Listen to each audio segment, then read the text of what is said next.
I haven't been told anything. I'm speculating. I don't know. But like they are very active on Twitter. But I mean, come on, I'm 25 years old. I have a fully developed brain. Like right. I can look and see, and I can also look and see that this next match is going to be a good one. Like you mentioned, Skip, Atreus and ATATA are going to be going at it. Palu versus Ness. Let's get into it. Yeah, man, definitely a bit of that early ultimate action going on here too. Oh Ness, yeah. Ness, I feel like is still seen a lot. I mean, Palutena's still seen a lot too, but I feel like Ness players never gave up on their character.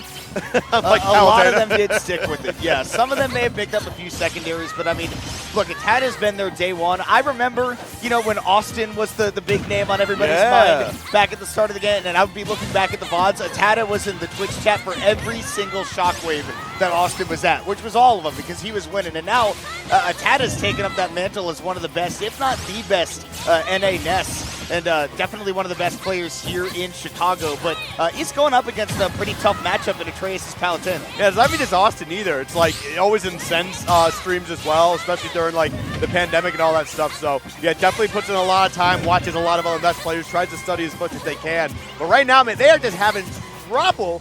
Okay, finally getting back on stage here. Atreus is just kind of like watch, rinsing, and repeat.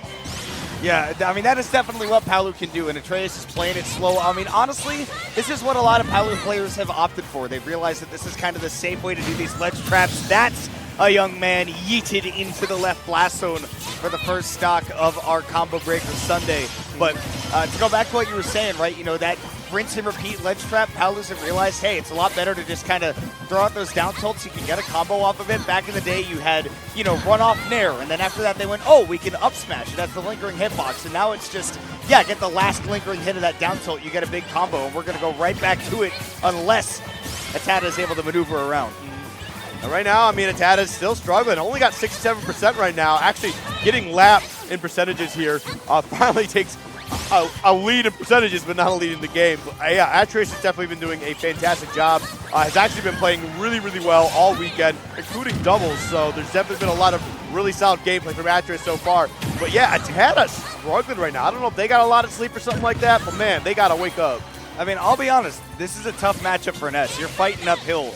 Ness loves to go for just kind of those lingering hitboxes, hover in your zone, throw out those aerials. Those are generally his bread and butter game plans. He's not really a grounded game plan character, and Palu kind of dominates that. She's really good at stuffing aerial approaches. That's her sort of MO with those back airs, those dash attacks, right? And honestly, just that mid-range she plays that, but you are going to the blast zone yourself. ATATA getting one on the board here. All stocks being taken by back throws so far for both players. Let's say we're just nowhere we're seeing another one. But a little too center stage, be able to take that stock. But yeah, Atreus just continues to play super well right now. But there we go, finally getting a little bit of something here. Just 26%. Okay, actually extends the combo because Atreus just drifted right into it. That was really nice patience. I think ATATA recognized, okay, Atreus is drifting over to the ledge quite a few times. So throwing out something like, the weight into that drag down up air, right? The patience is really what made that work. So I love seeing that from ATATA. And speaking of patience working out, you see why you should opt for it. That's why Palu stay on stage often, and especially in this matchup, don't give him a chance. Nice kite block, though. He said, forget your patience. I'm taking that stock with me. Yeah, it was either like Atreus might have been going for that earlier, but might have also been going for that that counter off stage. But yeah, just a little too late, and that's why they lost that stock. But ATATA, losing that stock right back, that's just good scouting from Atreus. But all of a sudden, from a great game in Atreus' favor, is now on the block to just lose this one entirely. But a nice little combo to get started. See if they can find a way to battle back here. ATATA's doing a couple things really well that have just picked up since the beginning of this game one. I think there are a lot of times where Atreus is putting himself sort of in positions where ATATA can start getting up those Ness frame traps, right? Those really, really dirty setups, and also just mixing up his timing in a lot of these situations. But in the air, how much can you do? Does have his double jump, so he's able to make it back, but you're still trying to get back on stage against Palu. Is able to fight his way on, but still not in a great spot. Yeah, and going for that Ness back here, but unfortunately a Palutena back here was waiting for him, and that move is still absolutely ridiculous for some reason. There we go, the air dodge away, doing that to stay alive here, because that back air was trying to be scouted out once more. Now you're on ledge. How do you get on here without hassle? And you definitely got on nice and safe, but you got right back out there immediately. Really good stuff by Atreus, scouting out the timings on those jumps. ATATA will have to probably try to find a way in on the ground right here, because at 125, there are a couple Palu moves that can take you out, but nice little heal on that auto reticle. Definitely bigger staple for Palu normally, but you can see Ness shuts that down. He's looking for that back throw too, because Palu's not exactly heavy either. Okay. Both of them taking their time here. You can definitely tell that there's a little bit of nervousness in this game one. Going for the down throw, looking for a way to close it out. Okay, Nice. Lucky for ATATA actually falling off that platform because Atreus had that scout and was ready to close that out. Really nice slide off. Went for the greedy grab. Atreus was ready, threw out the dash attack. I mean, next hit can definitely end it for either of these. If Atreus gets like a rollback back throw at the ledge or a back air, that could definitely do it. ATATA falls out of the explosive flame. Positioning weird, it saves his life. Will he take that gift to take this game? That was definitely a little bit of a wacky scenario here. And yep, you went for the dash attack. I don't know if that's definitely what ATATA wanted, but it's what he got, and going to get punished for it by that Palutena backer. Closes out that first game. Well played by Atreus, but honestly, well played by ATATA to kind of battle that back for a little bit. Granted, it wasn't a W, but it was still down to the wire. I think it really shows that, I think you can kind of see the way that matchup works and how it's so difficult for Ness, that ATATA really had to dig into the bag of tricks early in game one, right? With all these timing mix-ups, having to rely on a lot of grounded moves. And you talked about that dash attack to end the game, right? I think that there was a lot of, okay, like I can't take a back air here. I can't just threaten these aerials because that back air from Palu is invincible, right? If you take that to the face, you're going to go into the blast zone. So ATATA had to try to find something to make things work on the ground, and it just didn't end up happening. But yeah, again, like reaching into that bag of tricks really early on in this set, again, it just shows that he's got that adaptation, but how much can you do in this match?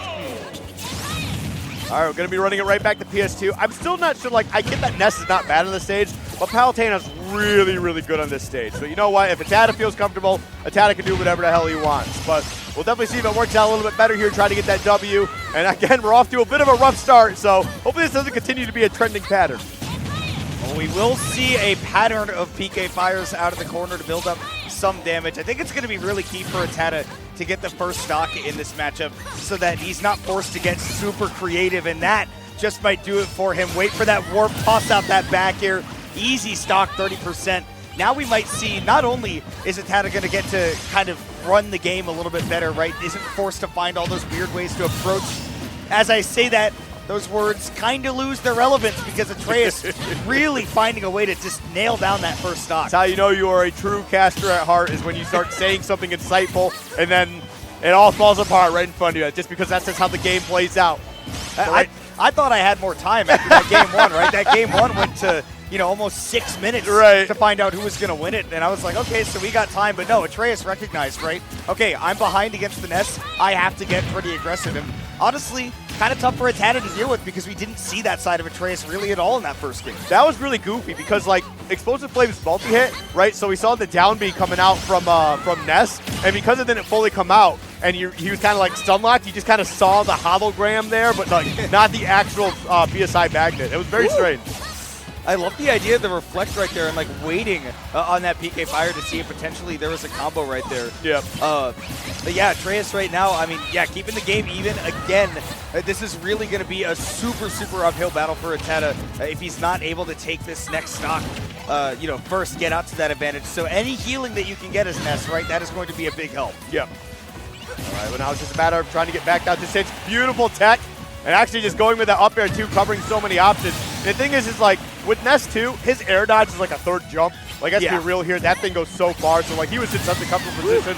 And one stock disappears and the other one's taken immediately afterwards. Once again, game two has got a much different tempo than game one. You see that up throw just to set up for one of those weird scenarios, right? Ness really doesn't get combos off of throws at those low percents. Really good SDI up on those down tilts from Atreus as well. Not getting caught in that loop of just tons and tons of damage that down tilt can offer. So both of these players just trading those combos, getting the even stocks, and this time ATATA waits for that. Yeah, that was definitely a very interesting scenario there. But yeah, I didn't realize that Palutena had enough time to SDI out and then also reflect it. So that was actually kind of a good little learning moment for me. I thought I've seen it all, But there we go. PK fires to the forward. They're putting him off stage, but teleporting right back onto that platform. Now we're kind of reset back to this neutral, and of course that nair will open things up once again. Saw ATATA trying to read a jump off that platform. Down tilt still not connecting. That was the attempt at that lingering hitbox of the up smash I was talking about earlier Don't know if it would have been enough to take that Ness stock at only 87%, but yeah, this game definitely going to slow down right now because this is any approach from ATATA, any attempt to get an aerial to get things started is a huge risk. Yep. No way. Oh, Yes definitely way. a bit rough there. I thought like maybe Ness would have just survived, but no. But Atreus definitely doing an incredible job here. And that's 2 games in a row where it seemed like all momentum was being lost, even though they were battling back and like staying involved. It just seemed tough because like you get down to the wire, and I feel like against Ness in general, because a lot of Ness's moves, like they will just straight up KO. And Palutena, like, has a lot of good moves that will do that, but I feel like it's sometimes a little harder to just throw out a move and just close it out. But that back air certainly is good enough to get the job done, and has done it.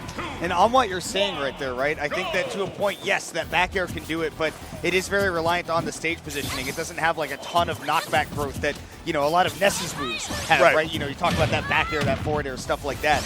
And it really comes down to the fact that Atreus' positioning has been incredible, and that is one example of it. Did not miss a beat, timing that one active frame of the down air to take that first stock instantly. I haven't watched a lot of Atreus before today, but I can tell you from what I've been watching this weekend, I'm definitely becoming a fan. He's just absolutely on top of his game plan. He's been playing so consistent, so strong all weekend, and it's definitely showing as we get to this top 24 for winner's side.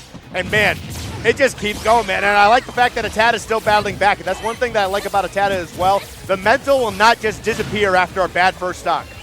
I mean, again, ATATA, I feel like, has a very, very strong mental game. I think that's one of his defining features as a player, but that might have been a scramble in the brain, and that might be the last nail in the coffin for this set. Atreus taking a gigantic lead, and normally when Atreus has a lead, this game gets slowed down. That's not happening at all. Atreus right now is channeling the likes of like a Chase Palutena right now, because he is all over ATATA, and this set is all over. A 3-stock in a minute and a half from Atreus in that last game. Dominance by the end of the set. And that's crazy. Like you mentioned, I don't usually see ATATA ever get flustered or feel like there's any like mistakes in the game plan. But like we saw that one PK Thunder up at the top, and that was definitely maybe a misinput. Maybe it was just kind of like, oh, I just thought too much and I pressed the wrong button. But I don't even think most of it was like just ATATA just like being out of thought, out of practice, or just like out of like concentration.